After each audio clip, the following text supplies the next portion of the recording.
So today, still we were going to talk about a couple more examples regarding simplicial complexes. But first, I felt like maybe I should go in a bit more detail about this case of the Boolean functions, just because they will be proven interesting later on, and because also it allows me to talk about like this partial order. So, if you remember what we were talking about on Tuesday, we were discussing these Boolean functions, right? So the idea of a Boolean function is that it is a function, it's you can think about it as being defined on the inputs, they have to be Boolean variables, meaning that they only take values 0 or 1, and the output also has to be Boolean, so it only takes value 0 or 1. So let's see, this is not updating. Let me check if what's happening here. Mhm. Oh, okay, now it's fine. Oh, goodness. Well, we'll see if like up. Yeah. Okay, now it's fine.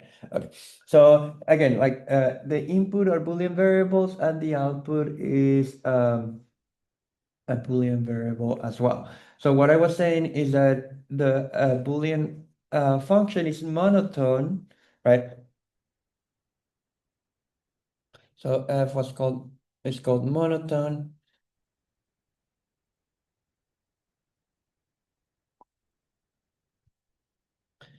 if whenever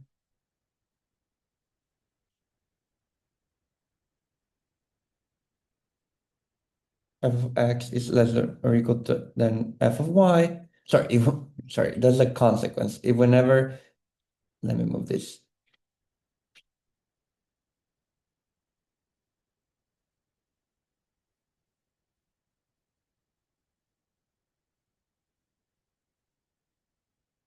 So whenever x is less or equal to y, we have that f of x is less or equal to f of y. So here I'm thinking of, I'm writing the entries like or the variables as kind of like in vector notation. So you're thinking that this is kind of like a Boolean vector where like the Boolean variables are just like stacked together as a vector.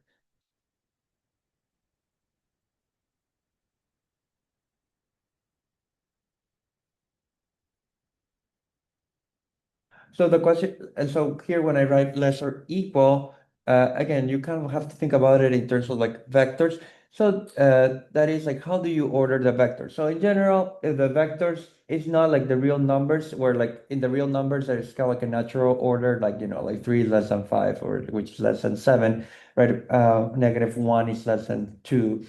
Um, when you have vectors or like complex numbers or like, like more general things, and they don't have like a natural linear order, which is how that's called, but sometimes they have like partial orders. So here, when you write that x is less or equal to y, I just mean that if you look at each of the entries, like entry wise, the entries are less or equal than the other. So this condition in our case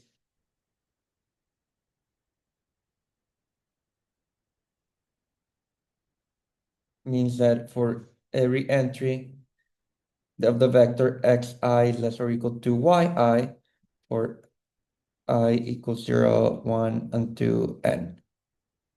And because, you know, um, and because the Boolean variables either take values 0 or 1, essentially, you're kind of like using the standard order there where you would say the 0 is less or equal to 1. So that's the only thing you have to remember here to check, uh, because there are only two possibilities for each Boolean variable. So what I thought, like maybe just to be a little bit more concrete, just to show you how to organize this in terms of like a diagram. Um, I'll show you like how that looks like this relation. In the case of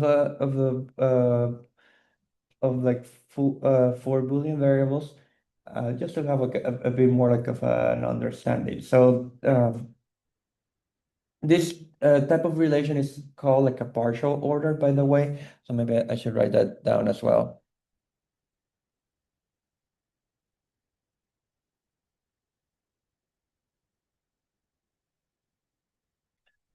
So if you remember at the beginning of the course, we talk about equivalence relations, which are a very important type of relation, but another type of relation which are really useful are like these partial orders. So typically, like it is referred to with the same symbol as like the like the inequality symbol that like between numbers, because it kind of like operates in a similar way. So the idea of like a partial order is just like a relation on a set. So what is a partial order? So a partial order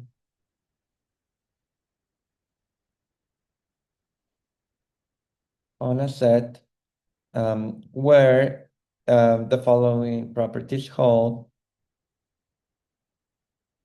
So it kind of like tries to capture the properties that like the less or equal to has between numbers. So one thing that is true about like less or equal to is that any element is less or equal to itself. So there's the first property that x is less or equal to x.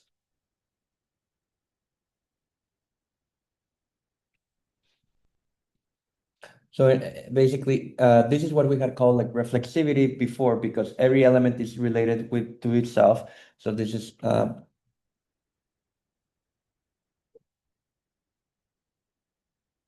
the other one is kind of like transitivity, where if x is x less or equal to y and y is less or equal to z, then just like with regular inequalities between numbers, what you would expect happens where x is less or equal to z. So that's what transitivity is.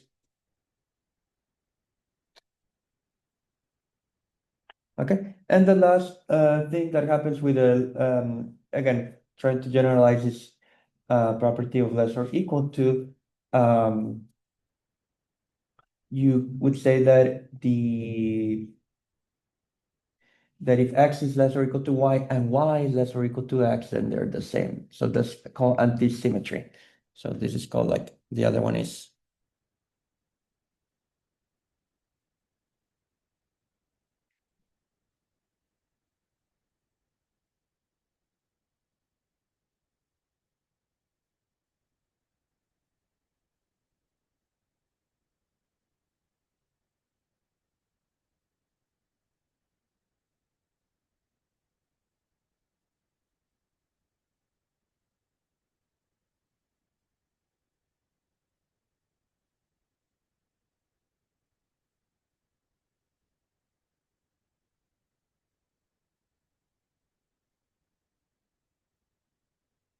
The thing that this is in general, the reason why this is not similar to what happens with the real numbers is that because on the real numbers, if you have any two numbers, you can always say which one is bigger than the other, right? That is when that happens, that's called like a total ordering. But in general, when with the real numbers, sorry, in general, when you have like a partial order, you may not be able to compare two different elements and say which one is larger than the other. So just as a remark, if this does not mean this does not mean that there is a total order, meaning that if you have two elements, x, y, it may not be possible to say to assert whether x is less or equal to y or y is less or equal to x. Okay.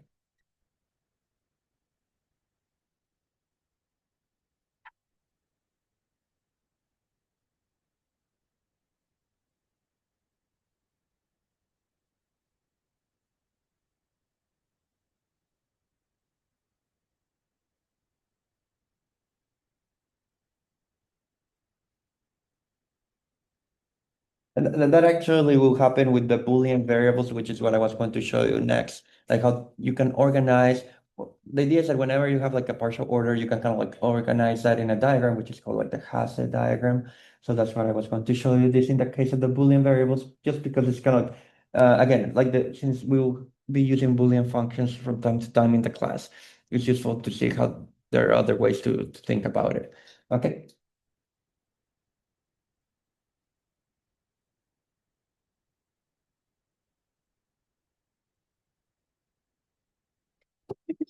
So let me give you an example with like the case of four Boolean variables. Okay, so let's talk about four Boolean variables. Again, we have this annoying indexing convention where like we start at zero, so my variables would be x0, x1, x2, x3, right? Each one has two possibilities, two possible values. So there's a total of 2 to the 4, 16 possibilities, right? So there are like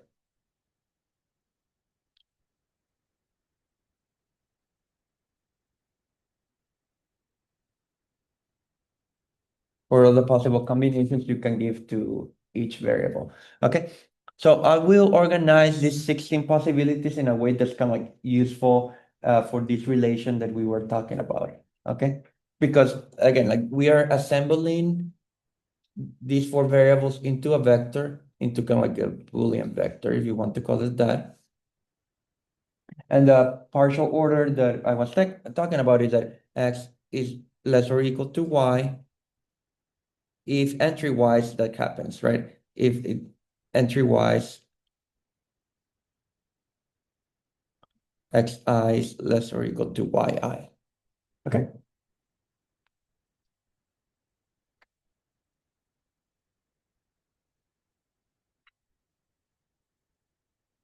So kind of like at the bottom level, I'll just put 0, 0, 0, 0. That's kind of like the lowest possible vector in from this perspective, because every entry is 0, and 0 is less or equal to 0 and less or equal to 1. Well, in fact, it's strictly less than 1, but you know what I mean? Like of the vector, in a sense, in this case, kind of like the smallest vector would be 0, 0, 0, 0. So let me put it here at the bottom. 0, 0, 0, 0. Okay. Oops, sorry about that. What happened here? Okay, there you are. Actually, probably let me write it as a pair. Kind of, I'll write it in vector notation, but I'll just stack them horizontally to make it my life a little bit easier. So this is like x0, x1, x2, and x3, right? And I'll write it just in black. So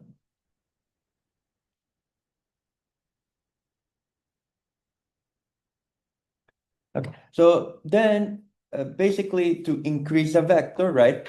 The easiest thing to increase this vector in value, in a sense, is just to turn on one of the variables, right? Switch one of the variables from 0 to 1. There are four ways you can do that, right? Because like, there are four like options for this vector. So in the next, um, what I'll put here is I'll put 1, 0, 0, 0, 0, 1, 0, 0, 0, 0, 1, 0, and 0, 0, 0, 1.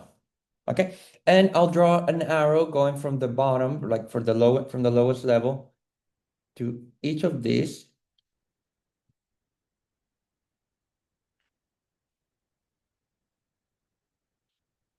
It's kind of like a direct, it is an arrow because it's directed, because what I'm trying to say is that 0, 0, 0, 0 is less or equal, well, in this case less, but you know, it's less than either of these four new vectors, right?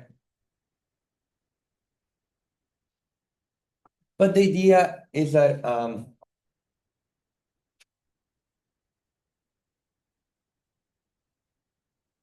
of like among this level, neither is greater than the other, right? Because for, you know, if you want to say, I have so many, you know, if you wanted to say that, for example, that the second one, if you wanted to say that the second one is greater than the first one, right? That means that every entry here of this vector has to be greater than every entry of the first vector, which is not the case. It kind of like fails, and vice versa. So kind of like they are incommensurable, like they cannot be compared under this order. You cannot say which one is greater than the other. Okay.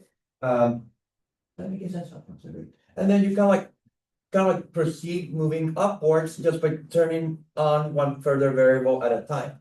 So for example, which I won't be able to stack them all vertically, because I will run out of space. But like for example, I'll kind of like try to draw them into at least into the levels like 3 and 3 because it should I will have 6 options. So what will happen is that, for example, if you start with this one, then again I can like turn on any of these 3 remaining variables, right? So I could do 1, 1, 0, 0, or I could do 1, 0, 1, 0, or I could do, let me move this a little bit to the left.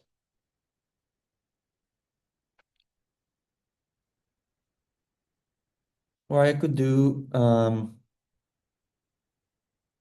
1, 0, 0, 1, right? And the idea is that again, this vector is less or equal than any of these 3, right? Because the only difference between them is that I activated, I increased one of the entries. Okay. And then you do the same with this one, right? So like now I can activate, I can increase one of the entries here. If I increase the first entry, that's actually already included before, right? So if I increase the first entry, it's already here, right? And now get ready for a bunch of arrows, right? Then I could increase the third one, right? Which is not listed, if I'm not making any mistakes. If no, like so, I'll just put it on top because again, like I don't have enough um room here, right? I could increase that one, and that's okay. That one is not there, so I'll do an arrow here. Right? And what else? I could increase the last one, right? And if I increase the last entry, I get 0, 1, 0, 1, which is also not there. So let's just put it here. 0, 1, 0, 1. And again, not super great. I'm sure like there are nicer ways to draw these diagrams. But so that gives me the, kind of like in the next level. Again, if I had enough space, I would put them all horizontally because the idea is that these ones are kind of like incommensurable with one another. But in this next level, this one is related to these 3. And how about the next one? So for the next one, okay, so you can turn on this one, you will get 1, 0, 1, 0, which is right here. So I'll make an arrow here as well.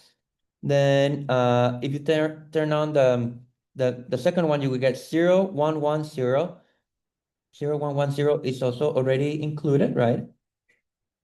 So here you go. Oops. And then if I turn on the last one, I'll get 0, 0, 1, 1. And 0, 0, 1, 1, I think is not there yet, right? So I'll put 0, 0, 1, 1. Okay, and then that would be another one with purple. And for the last vector, actually everything should be already be accounted for, just from basic combinatorics. But if you turn on the first entry, you get 1, 0, 0, 1. So where are you? 1, 0, 0, 1. Oh, it's right, you're right there. Perfect. And well, I use a different green so that you don't think that they're kind of like connected. And then if you turn on the second one, you get 0, 1, 0, 1. So 0, 1, 0, 1. There you go. Ooh. And then the last one, you get 0, 0, 1, 1, and then 0, 0, 1, 1. So again, like if you follow this, it's kind of like you start developing kind of this web or network, right? Because what this means is that this one is less or equal to this one, and this one is less or equal to 3 possibilities, right? But the idea is that among these 6, you cannot say that either is greater or equal to the other. That's why I'm not drawing arrows in between them. They're kind of like at the same height. They're being organized kind of like by height in a sense. But again, unfortunately, I couldn't stack them all. But together, like but they should all be kind of like on the same level. Um, and kind of like it's a little bit easier to kind of like complete it, like just by putting like what the very top level, as you can imagine, would be just 1 1 1 1, right? Kind of like flip it, and then like the level right below it would be the one where you have like just a zero in one of these entries, right? So like 0 1 1 1 1 0 1 1, and then 1 1 0 1, right? And then sorry, 1 1 1 0, right? And these are all lesser right below this one. And then basically, here you just connect, you just have to connect, like for example, this one is less or equal to this one. I think each one goes to two, if I'm not mistaken, right? So, two, two, two.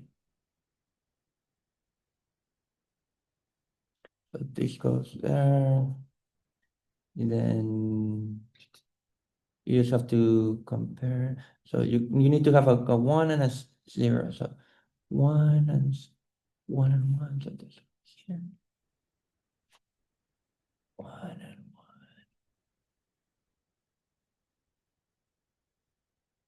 And then, well, hopefully I'm not going to make any mistakes. So you must have two ones at the end.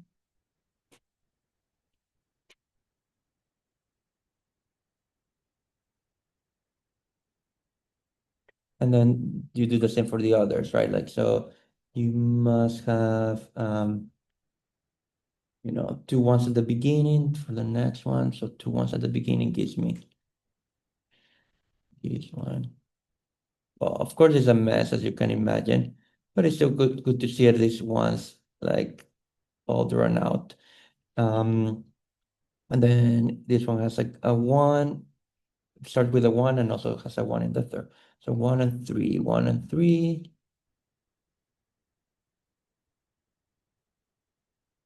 And then 1 and 3 is some also here. And the last one is 1 and 4, 1 and 4. So like I'm looking at ones in the, let me use.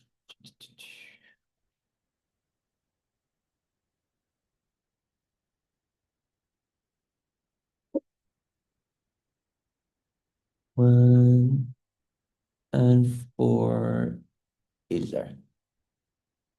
Okay. So that is, and again, this is called like a Hasse diagram, if I'm pronouncing his name, like the name correctly. So this is called like a Hasse diagram.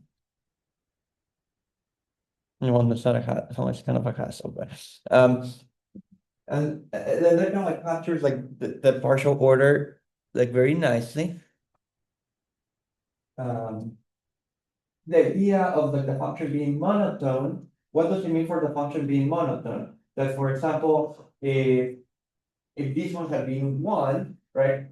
If this value is one in the function, or like if the function takes value one from this input, then the one kind of like propagates upwards, right? So every element that this one is less than must or every element greater or equal to this vector would also have value one. So the idea is that in this diagram is that you can think of the monotonicity as saying that as you move along, if you follow the arrows, right, if you move along one of these like paths, then the value of the function can only increase as you move along kind of like upwards along one of these paths. So if the Boolean function is monotone, then the value of the function increases as you travel one of these like like as you move along the paths.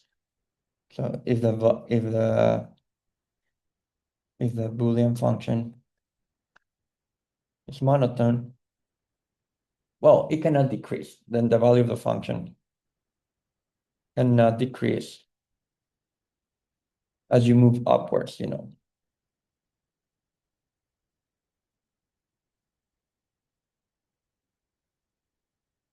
So that is one way to kind of like pictorially think about like the condition of being monotone. Um, of what it means. Okay. That makes sense for some good questions about this. Yes. A Boolean function is that necessarily like a Boolean like 0, 1 in like the one dimensional? Sorry. So, like you get what I'm saying? Uh-huh. Like we have the vector as the input, right? Is that Right. function also a vector? Oh, well, that Not necessary. in this case, it's kind of like this is kind of like a discrete analog of like a function from Rn into R, right? But everything is just like two possible values, right? So the output is kind of like a scalar, Yeah. right, right? But It's kind of but it's just like yeah, right. It's yeah, the two element field, right, right, right, right. So I guess you could also have like, you would also call them Boolean functions if the input is a vector and the output is also a vector, maybe of different size. It would be more like a vector field, but in this field of like two elements, right? But yeah, like here, like we're just looking at but then like there yeah, but then like and I suppose you could kind of like define monotone in a similar way, but then you also would have to compare like where you would have to compare the output vectors in a like an analogous way that would be fine. But we're kind of like just sticking to the case where the output is just either 0 or 1 because those are the ones that are related to the simplicial complexes. So the idea, actually, that's what I was going to show you next. That if you give me a simplicial complex, then I can find a Boolean function associated to it, which is monotone. Basically, that's the idea. So that is a useful way to go back and forth between having like the simplicial complex just described in terms of like the sets and things like that versus having it described in terms of kind of like a function. This like kind of like moving upwards, like because of the monotonicity condition. Um, in fact, I mean, as you can imagine, well, this is to the end, right? Like the cardinality of like you have to evaluate it on to the end input, so that's exponentially large, right? So of course, if I were to, I'm just going to do it for like small number of variables here because otherwise it would take forever to just write it down. So I'll do it. Also, I'll still just continue doing for like Boolean variables just to make my life easier. Um, but yeah, like the idea is that in general. Like in general like you can come it's just like an alternative way of thinking about like the simplicial complex in terms of this function, um which is kind of like nice. The example I was going to do was like the simplicial complex, which we have talked about before. So again, just to kind of like repeat my claim from last time. So is that whenever you have a simplicial complex, whenever you have a simplicial complex, you can associate to it a Boolean function.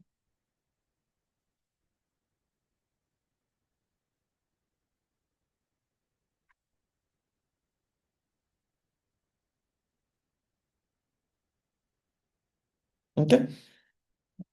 So again, like the simplicial complex that I had in mind was this one.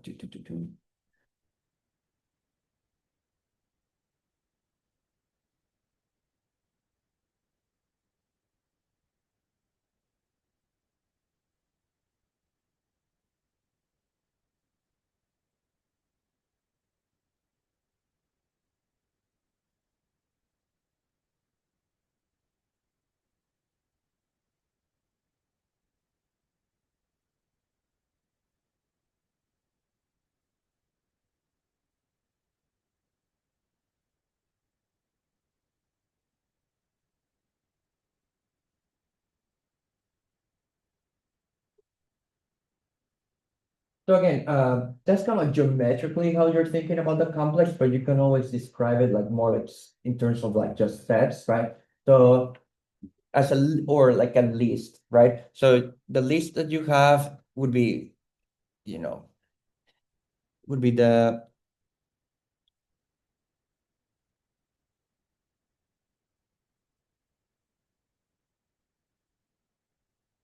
one set basically for each vertex. So in this case, there are three vertices, right?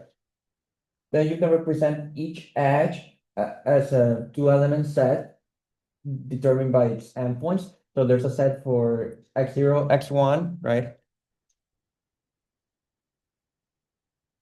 There's another set for x1, x2. There's another, actually, let me use a different color because like ways will be easier to identify them. Um, there's another set for and the an x0, x1, which I kind of like deleted by accident.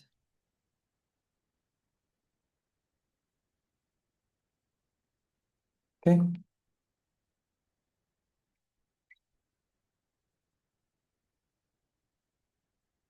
And then you have x0, x2.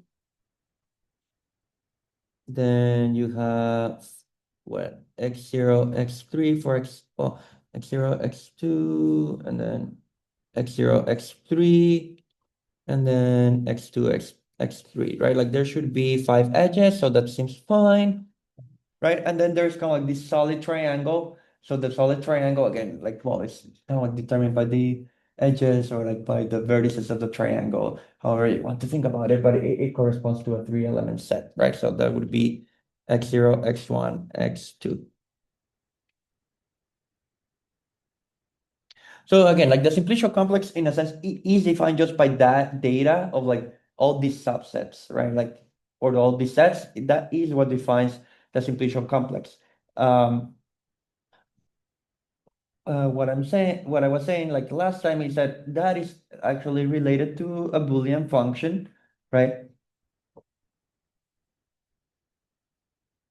So what did I say last time? So the idea is that if one of these subsets is part of the simplicial complex, what that means is that these are the variables that were set equal to zero, and the function had output one. Okay, so it's a little bit like okay, so is that if a subset is present in the simplicial complex, the variables listed are being set equal to zero,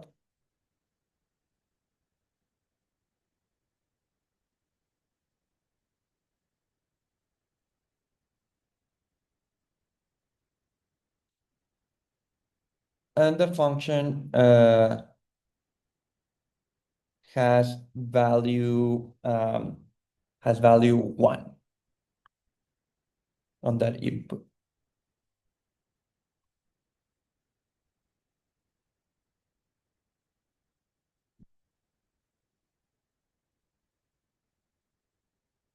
So okay, let's just work it out in one of these cases. Well, okay, actually, we should work it out on all of them, but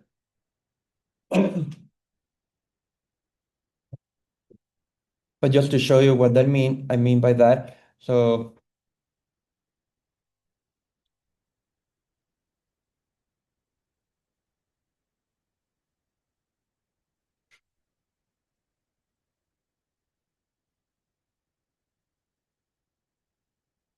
what I'm saying is that what input does this correspond to? So that means that x0 has been set equal to zero, and then by elimination of the others would have been equal to one, right? So this corresponds to the vector 0, 1, 1, 1, right? And at that input, the function has value for that input, the function would have value one. Okay, and kind of like the same with the others. So like, in this case, it would give you zero. No, sorry, it's like oh my God, like this notation of the indices is like a note, but it would be 1, 0, 1, 1, and the other one would be, kind of like you move the zero, right? So like 1, 1, 0, 1, and then last. So actually, in terms of like the vectors, the singletons, right? Like the ones that are, you know,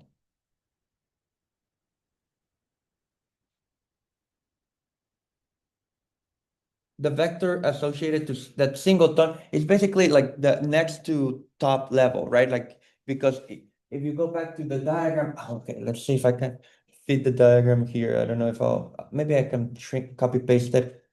Oops. Like I'll try to see if I can copy paste it in a kind of like simplified version. Copy, paste. Let's try to shrink it. That's the advantages of, yeah, but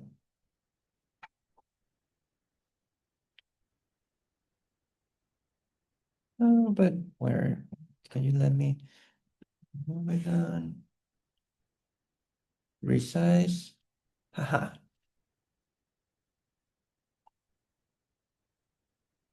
I mean, yeah, that's more or less still understandable. Right. So what I'm saying is that if you look at the vectors corresponding to the singleton, right? 0, 1, 1, 0, 1, 1, 1 is here, and all the others are also here, right? So they're in the next to top level. So, and so the function is supposed to be equal to one. The function has value one already here. So I'll put the output, maybe I should have just, well, something had to give, so I'll just erase all these stupid arrows because otherwise, like, this would be, impossible to read. So let me see if I can move this up a little bit. Okay.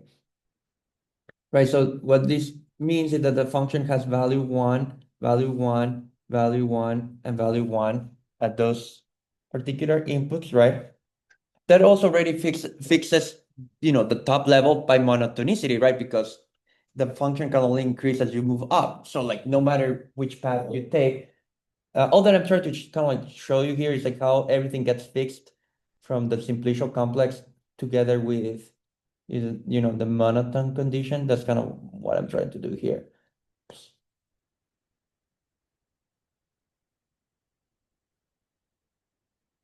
Right, so the top level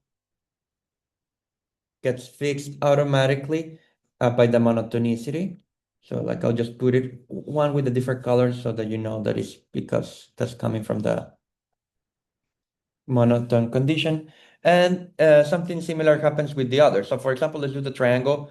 I'll put it next to it so that don't have to worry too much about the space. So what is the input that this corresponds to? That means that you have set the first three variables equal to 0. So that would be the vector 0, 0, 0, 1, right?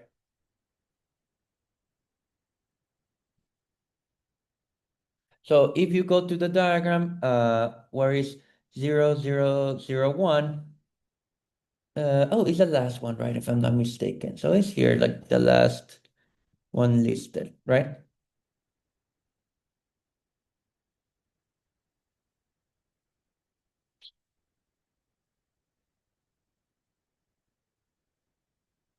That makes sense. So that one was then equal to one. And kind of like, again, it's kind of like the diagram, like the monotonicity, the moment this is one, as you move upwards, that forces everyone else to be one. So I have like the web here. So like this one, which one did it connect to? So let's just see it here. So these one had this light green, which it went to those three. Okay.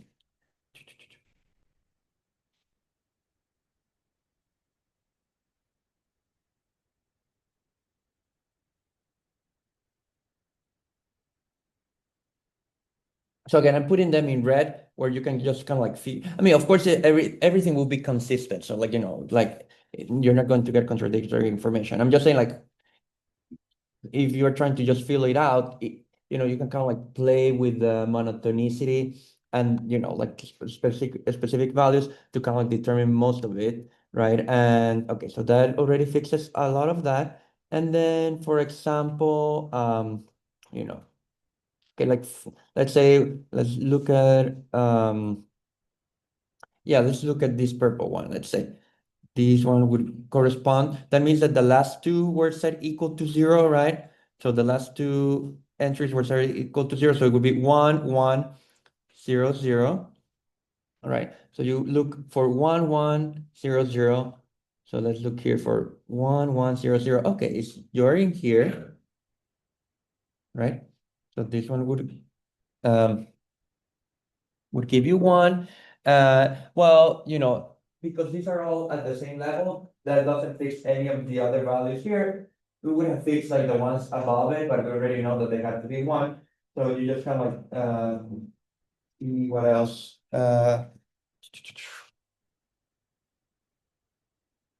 in fact, I have them here, like I can just compare. So, oh, there's only one, of the, well, we had to have like five edges, right? So there's, and we were supposed to have five edges, right? And edge, so, and there's six options, so only one of these can be zero, basically.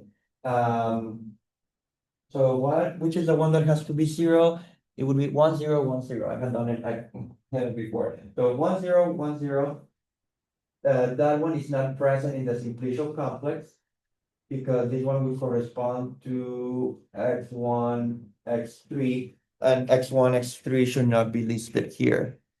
So yeah, if you look, we don't have in the list x1, x3, so that's why, this one will give you, that one will give you zero. So I'll make a remark there. So this one had to be zero because x1, x3 is not on the list.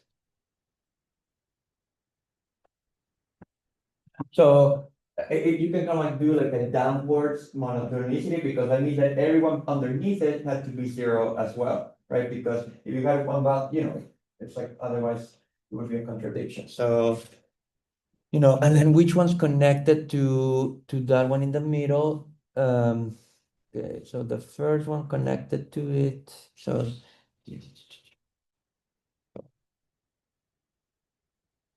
like just from monotonicity, you can kind of like figure out the R there.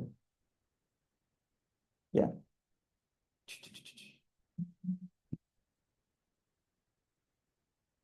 Oh no, there's nothing about mono. Wait, yeah, like what do I? Like let me just separate the levels by like a line or whatever. Otherwise, I make it too much of a mess of myself.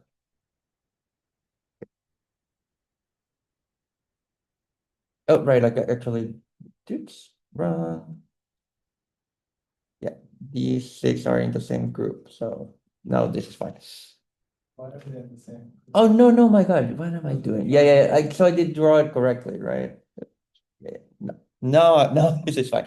Oh my God, so many arrows. Yeah, yeah. So like there are a few, right? Like there were some that connected to this one, like so yeah, like for example, which one connected to like we're talking about this one, right? If I'm not mistaken, but this one connected here, that was one of those. And then there must have been another one that connected there. I don't know what happened with all these arrows. If I can have blue and the red. Which one? Next two equals one, everything else is zero. Oh, okay. Okay. But yeah, I'm just trying to see where that I could place the arrow. I don't know. So x2 equals 1, you're saying?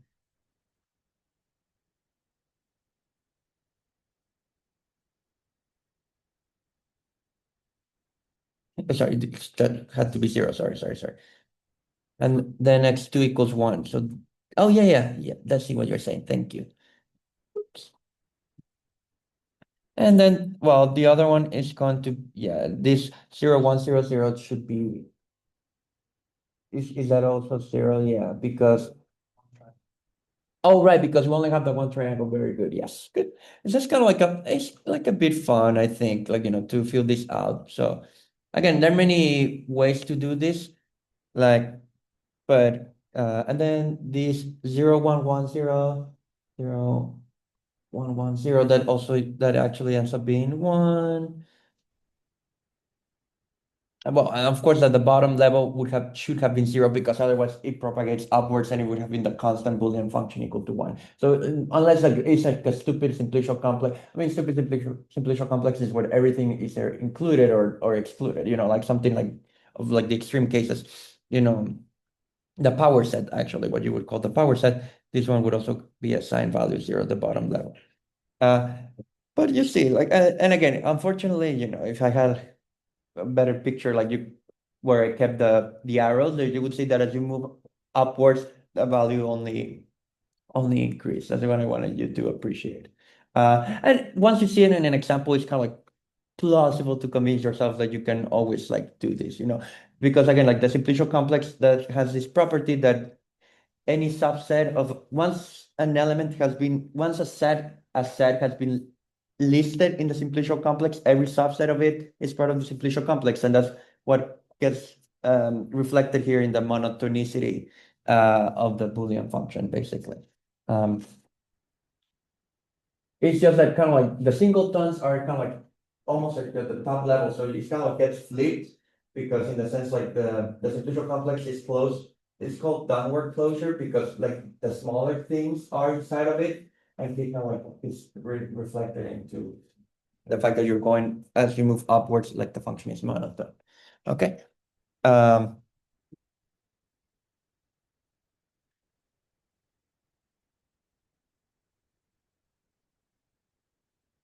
Is that making sense so far? Okay, so I think that's enough about examples about simplicial complexes. What I'll do over the weekend is write some problems for you to take a look at some of others cases where there are many, but there hopefully this illustrates that there are they're kind of like a natural construction, they're not like artificial by any means. Um, what I but at least now what we have is like an understanding of like, what how the simplicial complexes are made of.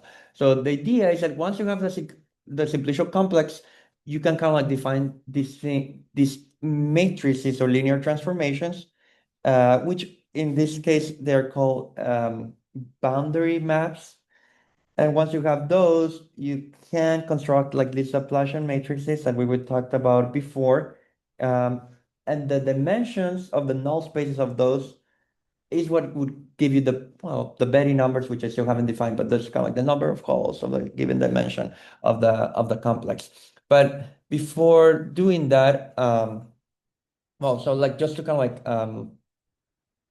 say kind of like the strategy of where we're headed for the next few classes, and then I'll just focus in a small case. So what is in store for us?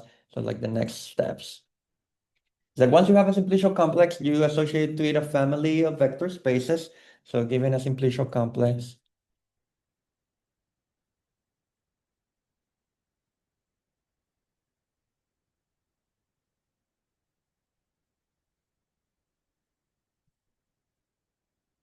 okay. So well, I'll call them. I may as well use like the terminology that you'll see if you like open a textbook in algebraic topology. So they're called C0, C1, C2, C3, 2 until C to the n. Okay, so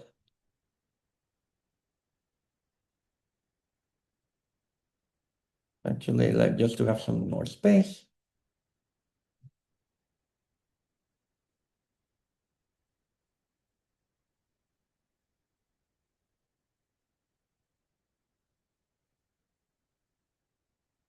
Okay, so the idea is that these are okay. So what would be C0? C0, it would be a vector space whose dimension is determined by the number of vertices, for example. So it is kind of like R to the number of vertices. So after isomorphisms, but like you can think of, if you want to be a bit more concrete, this is R to the number of vertices.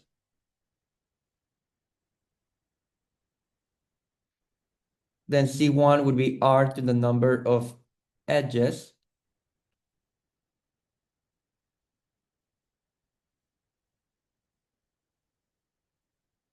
Okay, then C2, well, it will really come like R to the number of like triangles. But as you can imagine, like here, like instead of like, you don't want to kind of like give everything like a specific name. So, in a sense, what are the vertices from the list of the simplicial complex? They are the singletons, right? What are the edges? The two element sets. What are the triangles? The three element sets. So what would be C to the K let's see some k, it would be r to the number of k plus one elements. So there, again, there's kind of like this annoying there's this annoying indexing issue because like we start at 0, but if you had c to the k, that would be r to the number of k plus 1 sets of the simplicial complex, which are called like the k faces. Like sometimes you just call this a face of the complex, but you know the number of k plus 1 element sets.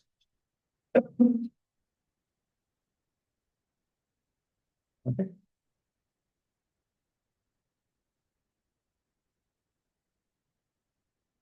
So in this example, which we had worked about like before, like you know, for this picture that we had,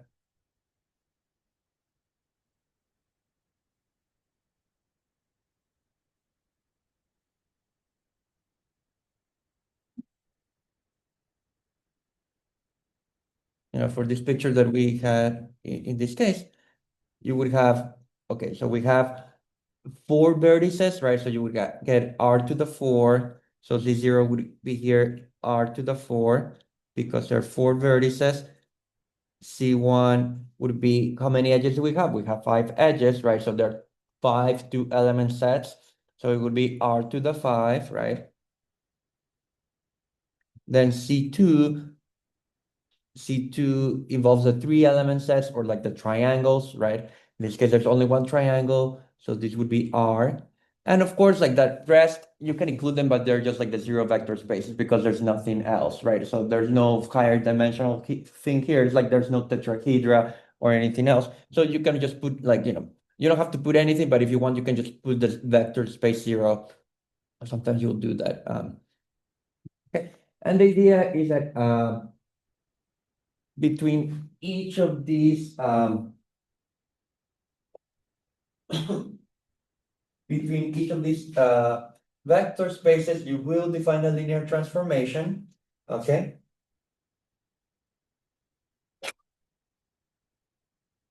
So there is a funny notation for the linear transformation in this case, which is kind of like almost like the symbol of the partial derivative. So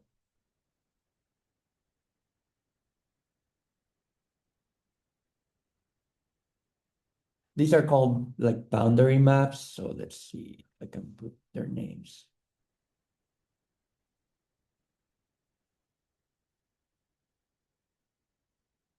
Okay, they look like a 2, but it's just kind of like this del symbol from the partial derivative. Um, so each of those is going to be, okay, each of these things is a matrix. Again, if you want to be very concrete, you can think about it as a matrix or like a linear transformation, a linear map. Essentially it will do, I mean, I guess next week I should be able to give you the definition in full generality, but essentially what it does is takes like an object, kind of like for example, it would take a solid triangle and it would send it to the boundary, that's why they're called boundary maps.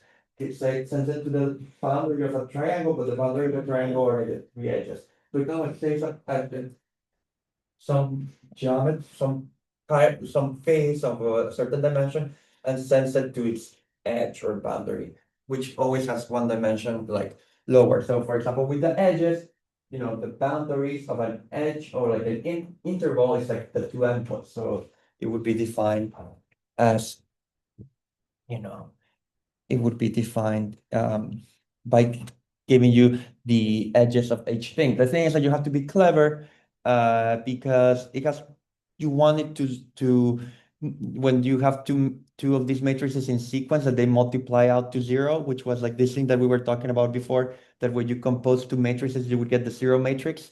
So to do that, you have to add some signs. So it's kind of like I don't know, there's some more, you know, kind of like you have to follow the boundary in a certain order for it to kind of like square the for these matrices to compose to the 0 matrix. But more or less, if you ignore that fact, it is basically telling you what the boundary is. Yes. That why you gave us like.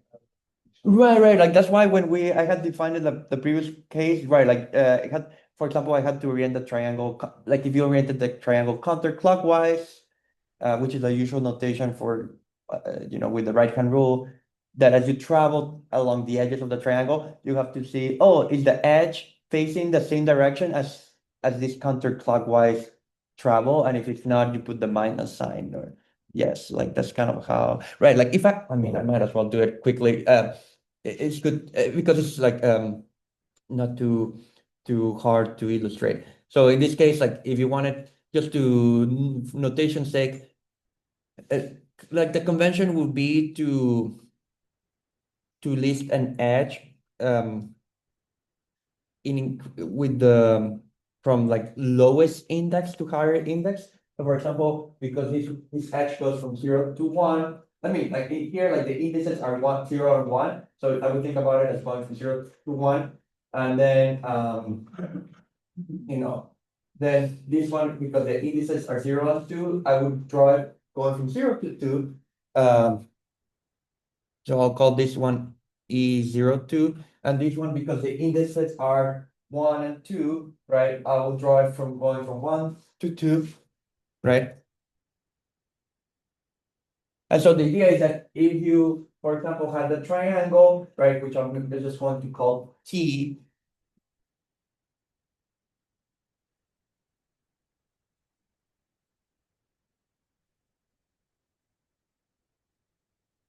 So if you have the triangle and you imagine how like you're traveling the boundary in a consistent way along this triangle, right?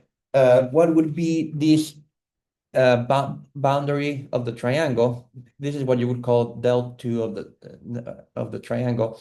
So again, it's supposed to give you the boundary of this triangle. So if you move this way, you kind of like are traveling with E01 facing in the same direction as you travel, so it would be E01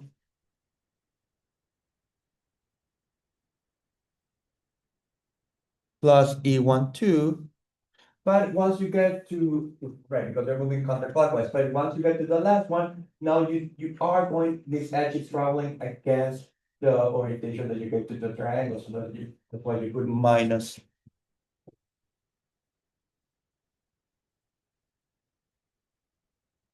E02.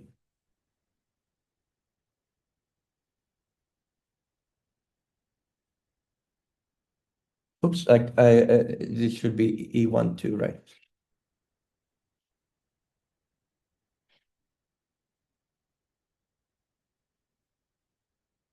Is that making sense? Yes. You're getting ahead a little bit, but Uh-huh. looks like a tetrahedron, you have to sort of find some. And Oh, right. that's consistent with its trying. Well, actually, okay, so no, I may kind of like, let me see if I can rearrange this. Okay, let me write it this way, because that way I can express it in a completely combinatorial way. Because I'm kind of like going back and forth between having the picture and having just like the thinking about it abstractly as a list, right? So everything can be defined abstractly where you don't even see anything, which is kind of convenient, right? Because if you want to use this for the data analysis, if you had all this stuff like in a 20-dimensional space, you don't want to imagine that you really have to think about how you're going to move around those things, like it would be confusing. So let me write it this way first. Um,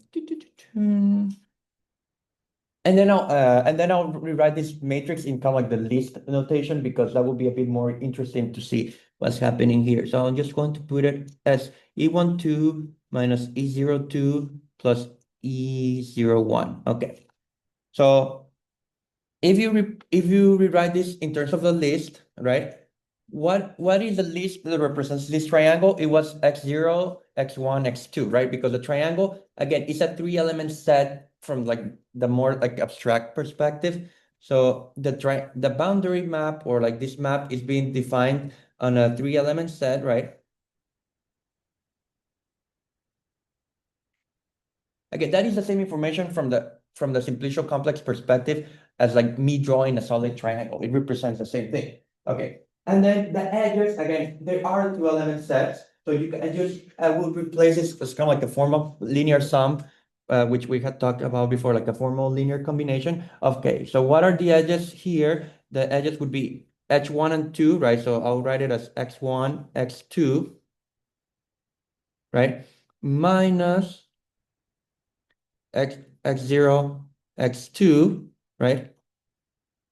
Plus x0, comma, x1, right?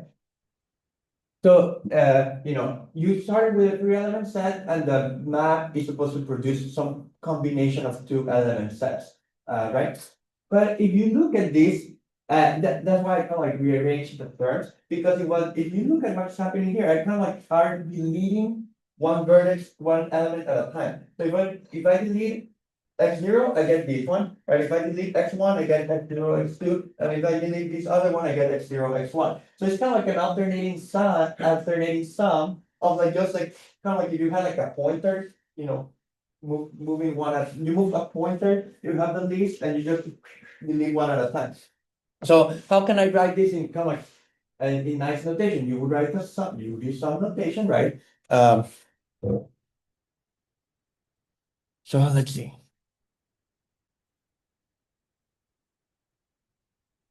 Yes.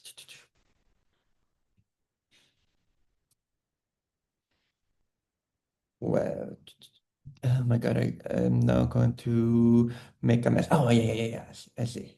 Okay, it's kind of like stupid here, like what I'm putting because, but with the tetrahedron, it would be, I'll do it for the tetrahedron.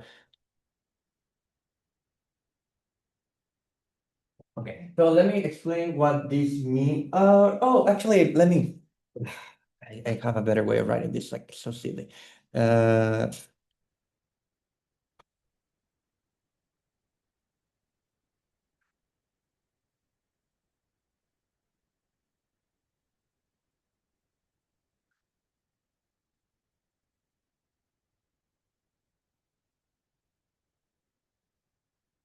Right. So what does this mean? Like, okay, so the negative of 1 to the I is just to do this alternating thing of plus, minus.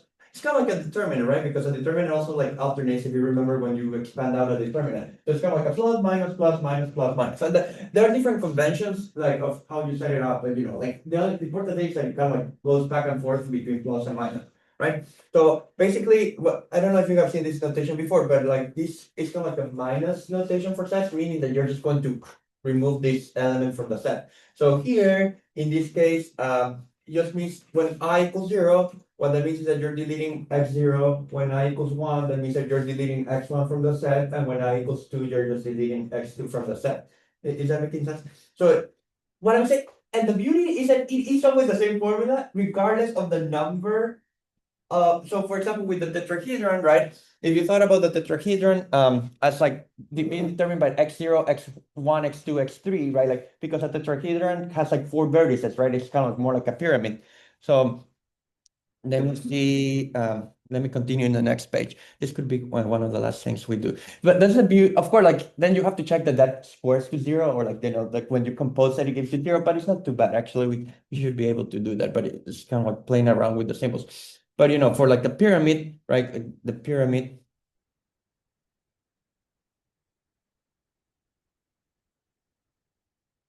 Again, like if you think about it as being determined by the 4 vertices,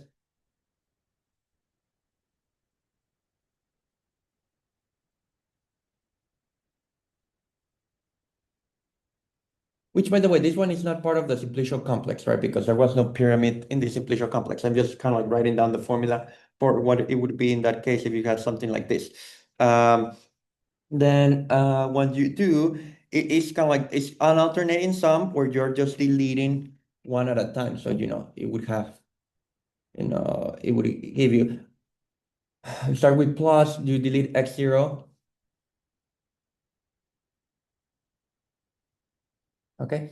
Then minus the one that you get by deleting x1 plus the one that you get by deleting x2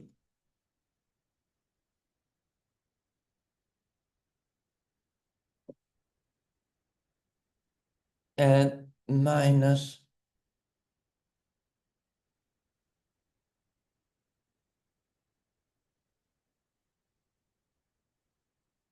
the one that you get by deleting x3.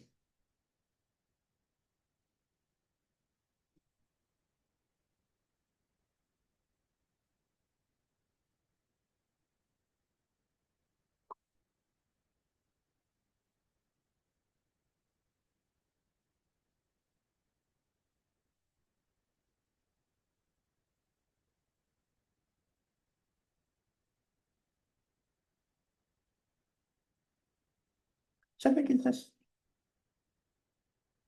So you kind of now what I'm saying is that okay, again, this is kind of like three-dimensional, right? The three means that you start with something that's kind of like three-dimensional and it produces something two-dimensional because again, this is supposed to represent triangle, right? So if you have a pyramid, a tetrahedron, right? If you have a tetrahedron,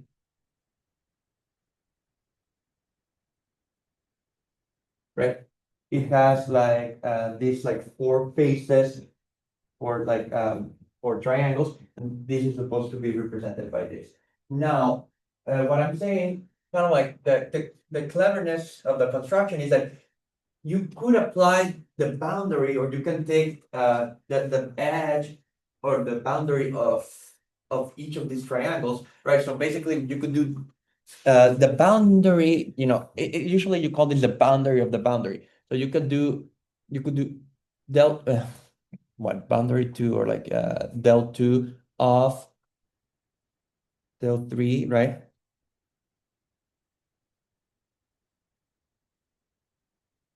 Right? Which is just like again, because they're supposed to be linear transformations, you're just taking the boundary of each of these pieces. And if everything went well and I didn't make any stupid things, like they should all cancel, like you'll see that everything magically cancels and you get zero. So I mean, we still have enough time. I think we should try to work it out because it's like a fun calculation. Maybe it's more illustrative to just like see it first thing in an example. Okay, so I'm going to do, that would be the boundary of, okay, it's just easier for me to write this in kind of like round brackets than this like annoying other symbol for the brackets, so it looks nicer.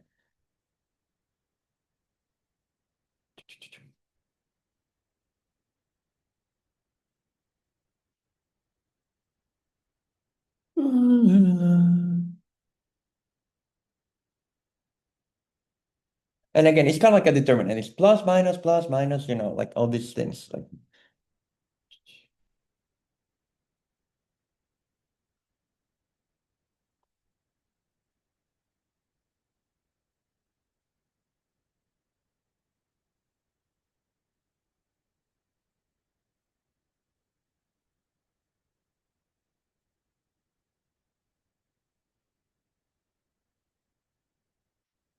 okay, so hopefully this uh you know this is going to be fine, I hope. We not have to fix it next time.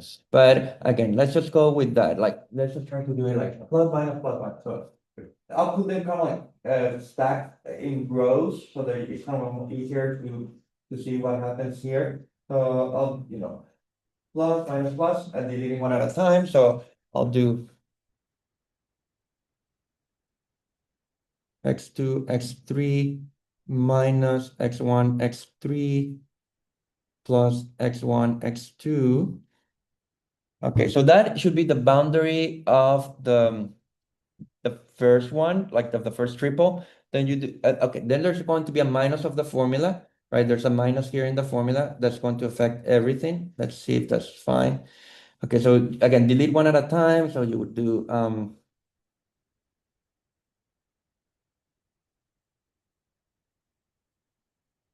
sorry, plus minus plus, right?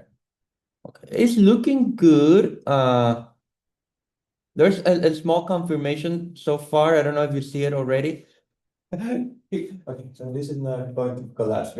I mean, this is annoying. Like this, sometimes that's why people work with math two coefficients. Like you can work with the field always being 0, 1 because then you don't have to worry about signs.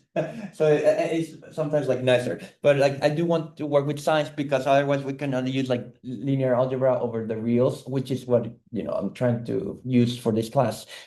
Okay, but yeah, this is kind of like confirmation bias because at least this is good because these two are supposed to cancel. Uh, but it's always like a little bit like stressful when you're doing it because like just like you want to make sure like you're doing it correctly.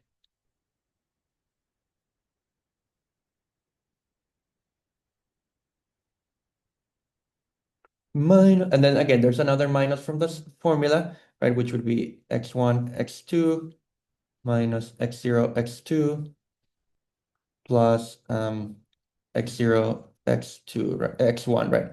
x0, x1, sorry about that.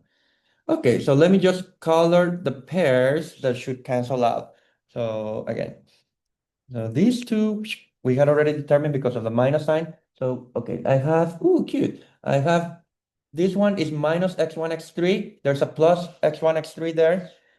Then there's a x1, x2 here. There's some which comes with a minus there. Once everything starts canceling, like you kind of like know you did it correctly. Okay, minus minus becomes a plus, so you get an x0, x3 plus, right? With this one, which is just minus, so it goes away. Do I have enough colors? Then you have an x0, x2. With this minus, it goes away. And then there's a x, sorry, yeah. And then there's x0, x1, and then there's a minus x0, s1, x1. Ta-da.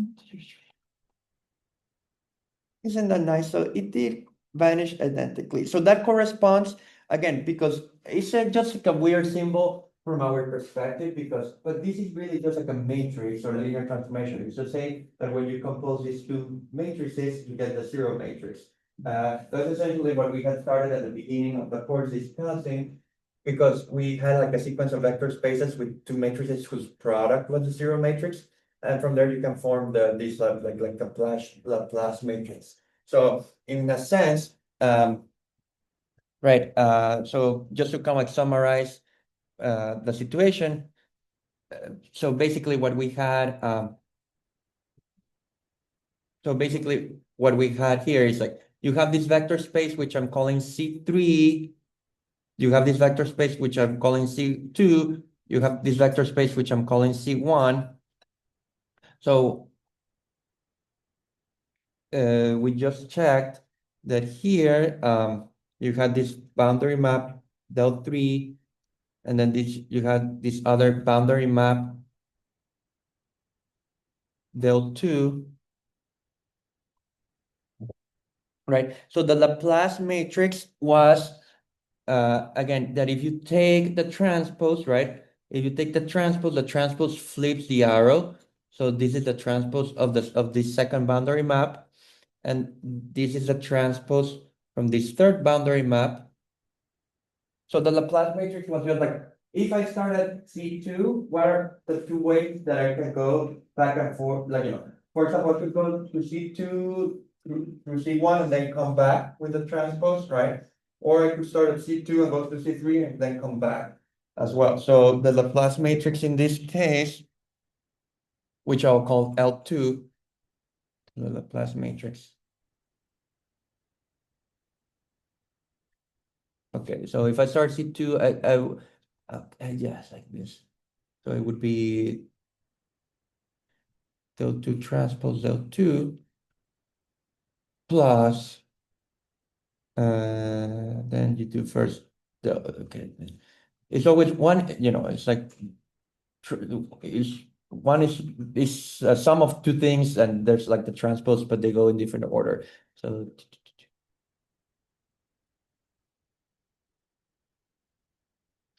the idea is that is a square matrix from C2 to itself. So the square matrix from that vector space to itself. And what I have been suggesting is that if you look at the dimension of the null space of that matrix, that is what people call the second Betti number, which would be kind of like the number of two-dimensional halves or something of that sort. It's telling you how many kind of like faces, a two-dimensional hole would be something like the faces in the complex, but there's no solid tetrahedron that fills them up or something of that sort. So like this, the thing is like you can do this Laplace matrix for each of the elements of each of the vector spaces. So there would be a matrix L1, there's a matrix L2, there's a matrix L3. There's also like a matrix L0 and Ln. So there's one for each dimension of the complex. And what I'll do next time is I'll focus more on the L0 case, because that tells you the connectivity of the simplicial complex. So L0 will tell you how many connected components that complex has. And that's where, if you have ever seen graph theory before, that's where the graph Laplacian enters. So it's like a nice topic. And understanding L0 is useful already. So like that's where we'll begin. yeah, so that's where we're headed. Basically, we have everything in place, to just start using this for like more interesting examples. But once you have this technology in place, you just like apply the hammer to that, like this is a very standard. So like you just apply it to whatever like simplicial complex you want.